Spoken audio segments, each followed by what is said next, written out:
Hello everyone!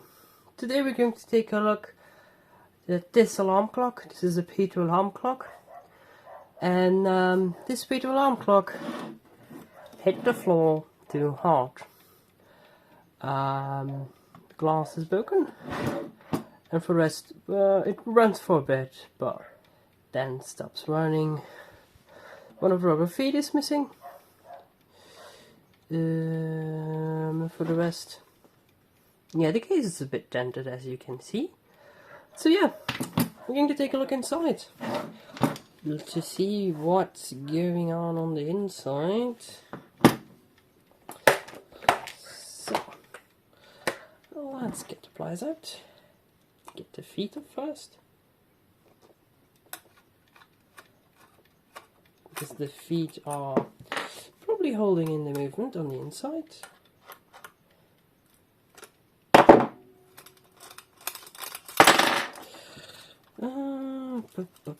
I presume this one's won't screw off, and this one will be where a clip on the inside. So, time to get the little dials off. Always turn it in the opposite direction of the arrow to release all the knobs. And then usually this one comes off with a sharp yank. Okay. Now you see here this little, it's like a little screwy thing. Basically like a nut. There are special tools for it, but I don't have one. So, pliers to the rescue.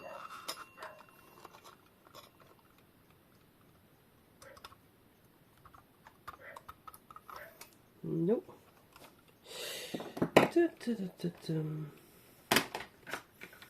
Maybe with these sharp pliers I can get into there.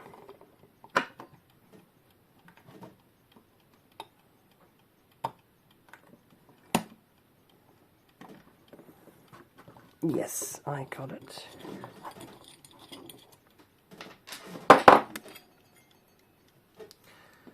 So, here we have the movement. You can see there's a bit of amplitude, but not much. It also sometimes just stops. So, to get the movement out, the only thing that is still holding the movement in is the little screw that's under the knob. So we should be able to get the clips out holding the knob. Turn it the right way around.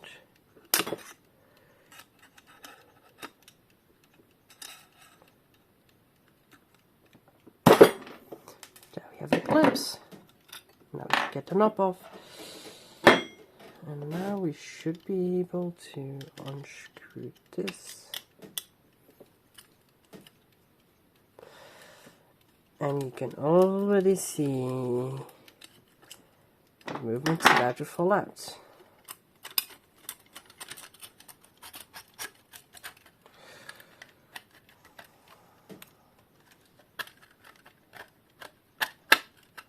Of course, because the case is a bit dented, it doesn't want to come out that easily.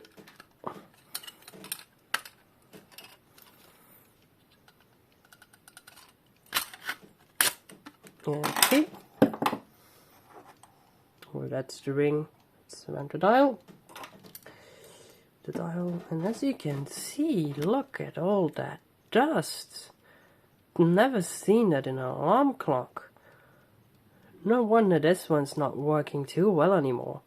It's probably even not related to the fall.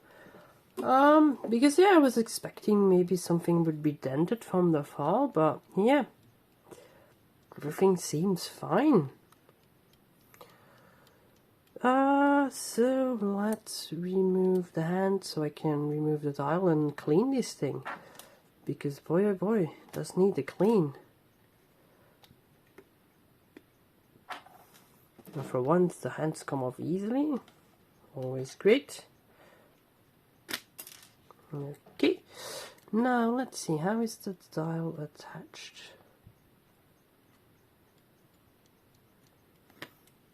It looks like it's just a little bit pinched down here. So I'm gently going to put my screwdriver under there.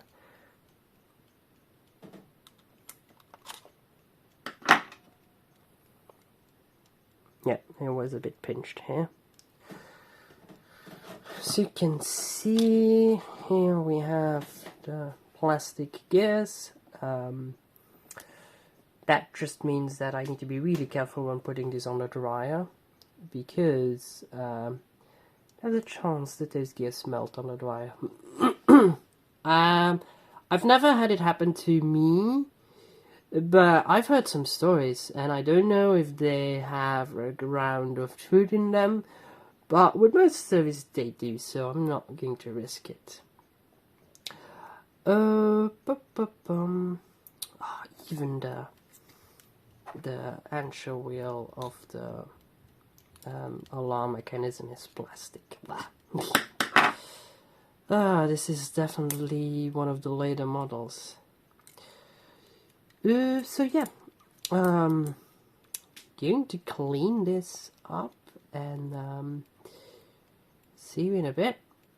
Yeah, don't know if it's going to be much repair. It's probably more going to be a maintenance.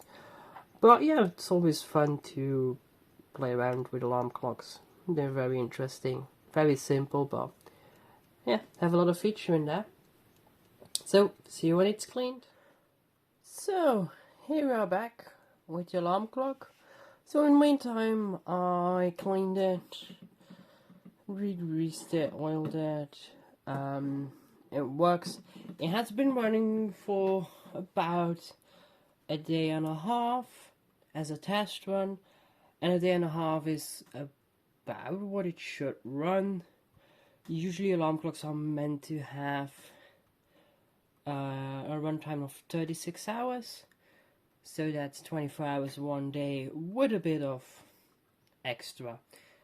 That bit of extra is because basically typical you would wind an alarm clock after you would wind an alarm clock before you would go to bed. So basically the idea was that, like, if you would go to bed on like variable hours, you would have almost a half day of extra time. So basically that was just to make sure that the alarm clock kept running even if you were winding it a bit later. So it ran for that amount of time, which is good. Then there's only one more thing I noticed, and that is that this axle is crooked. So we gotta bend that back. So that's probably what took most of the fall inside of the movement. So it doesn't need to be that straight because it's only the axle that sets the hand of the alarm clock hand. So this is the axle, like there's a knob on side of the, on the back of this, which kinda lets you set basically the hour that the alarm clock starts running. So I'm just turning it around to see, because it can be bent in multiple directions. It needs a bit more in this direction. As I'm bending, I'm putting my pliers a bit away from here, because otherwise you kind of start pulling on it, which is bad. A bit more, but it's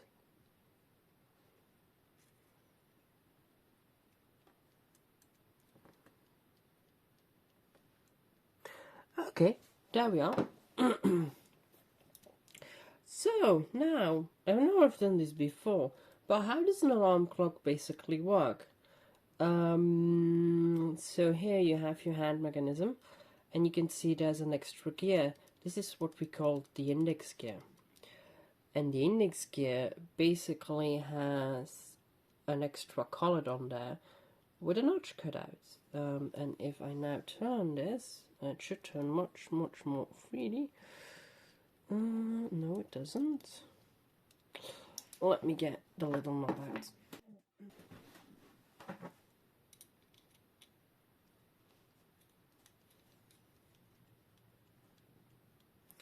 So, as you can see, there's a little notch here, and there's this pin here. And if the notch is able to fall in the pin, this gear goes upward. There's a spring under there, but that spring's also a stopper, because it stops the basically the whole mechanism of the alarm clock just gets blocked by this spring. So now if I put the other knob on, I can rewind the alarm bit of it.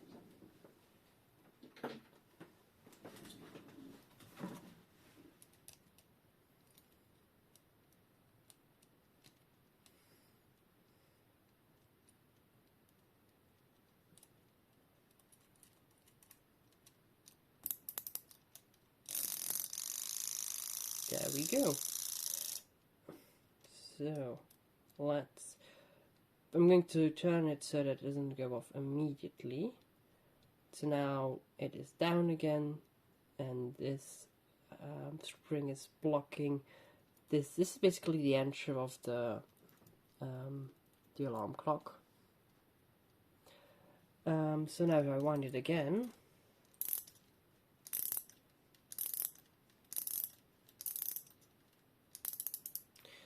and if I now let it run again, there you can see the alarm clock runs until the spring, you can see here, gets so big that it basically stops itself from running. So you can see the spring getting bigger and bigger, and now it's so big that it stops, because the moment I push it, it runs again. So basically there's still enough power, but it just, I'm pretty sure by now the sound wouldn't be as loud. So what they basically do is they pre-tension the spring a bit, so you cannot get it lower than a certain amount of force. So basically it's just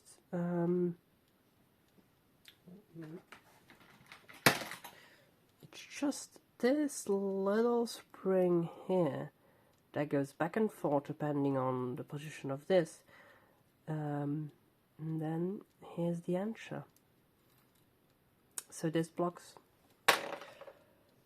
So yeah, and this on this axle would be the watch hand of the alarm system. So this is basically what that's basically. I'm going to show you a bit how you set it up. But yeah, let's put the dial back on.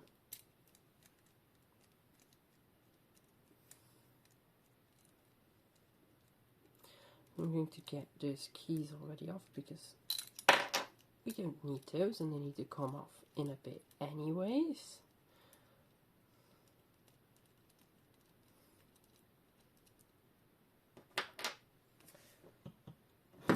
So, time to put the dial back on. Gently press those little notches back in. So now we are going to turn it backwards until they are engaged with each other, although I can't do it with the knob, so I'm going to have to use the pliers for a bit. Well, I'm not putting them on the screw thread part.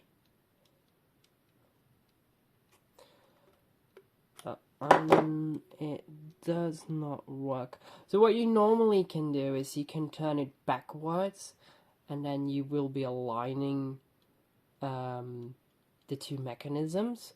But in this case, that does not work. So I'm just going to put this on the 12-hour position and those two, because I know I'm right in the notch. It kind of works the same.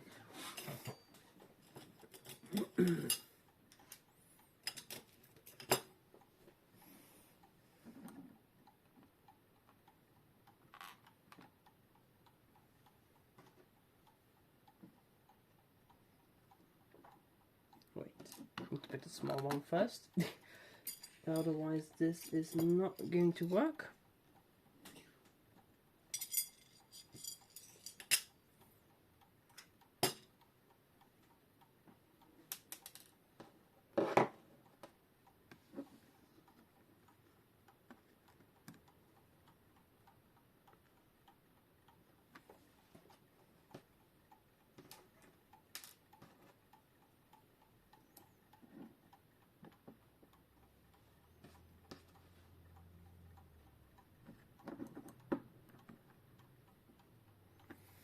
Now, let's put the second hand back in place. So the second hand mostly has like a long collet like this.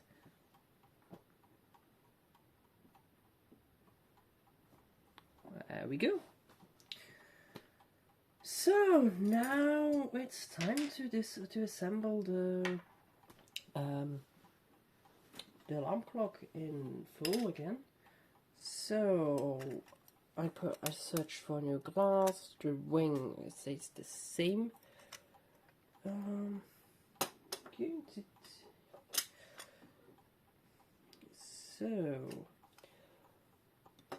Going to get my dust pump real quick to get the dust out of here.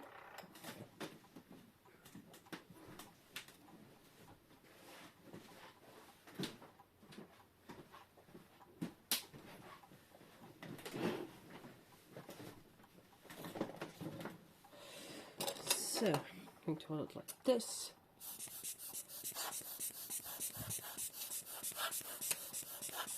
To get the dust out. Now, I can lower this in. Oh yeah, there was a bit of a dent in the case. I got that out there as well. So now, I slide it in. Went a bit better than I would have expected. So now we're going to start with the top here.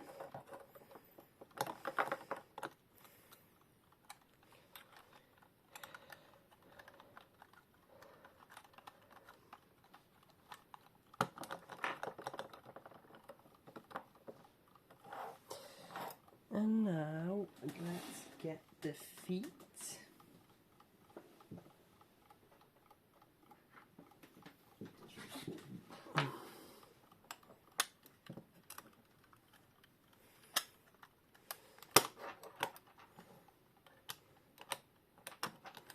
Need some persuasion.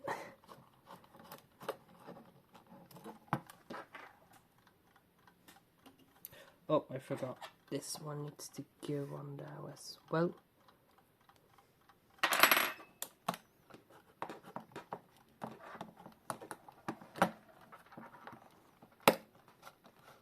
That little plastic ring that's against the glass must be putting a lot of force on there.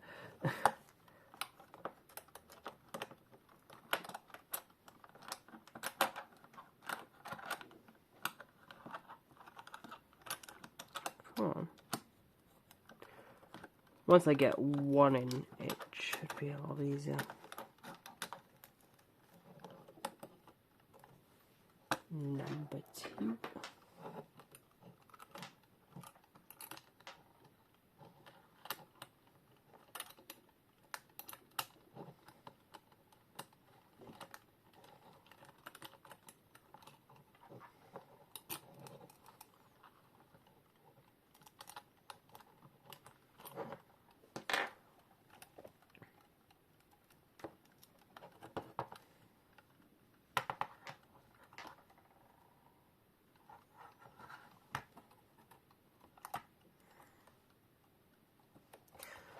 so it should be.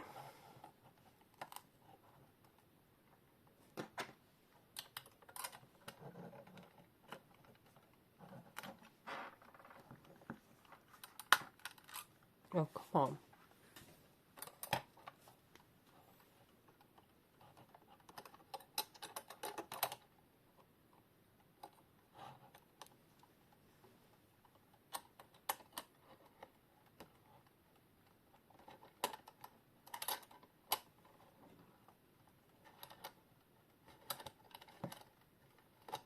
There we go.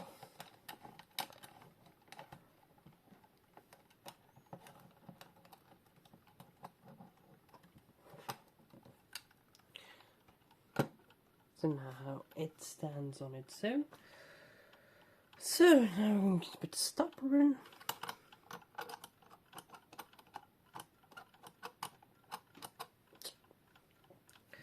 And the little C-clamps.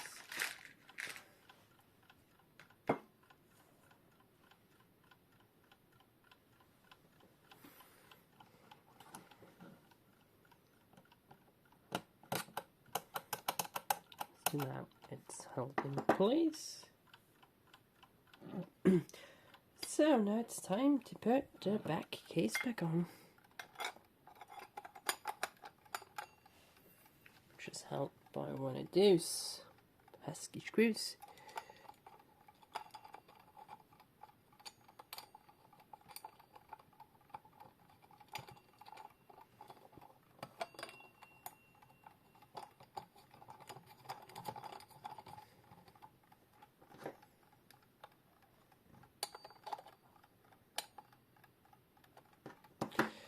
And now let's put the knobs back on. So to put the knobs back on, you turn in the direction of the arrows.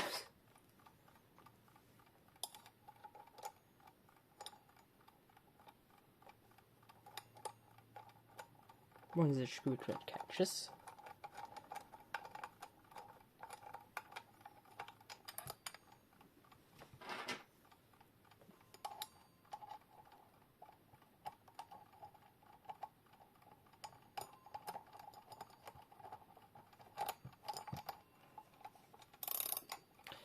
So there we have it. Almost as good as new. So, we've done 2 videos recently about a clock that was basically abused.